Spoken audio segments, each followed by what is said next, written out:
Një kontingjent i hurmave që ka ardhur nga Mbretëria e Arabisë Saudite janë shpërdar nga selia e riasetit të Bashkësisë Fetare Islame.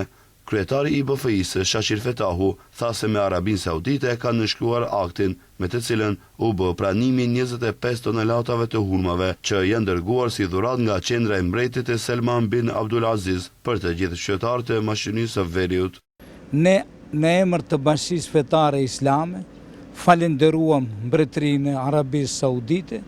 për mundin e dhënë dhe për kontributin e dhënë që nëpërmes të këtyre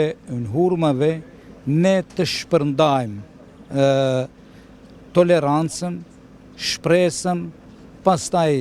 të afrohemi në mes dy vendeve dhe të tregojmë se marrëdhëniet tona në mes të Mbretërisë Arabisë Saudite, Bashkisë Fetare Islame dhe shtetit ton janë në nivelin e lartë. Reisi Shashir Fetahu sharoi se këta hurma do të ndahen në të gjithë miftynitë e BFI-s, nga ku ata do të bëjnë ndarjen për të gjithë ata ku është parapash shpërndarja. Përfaqësues nga Mbretëria e Arabisë Saudite ishte ambasadori i emëruar këtu, Faisal bin Ghazi Hifdhi.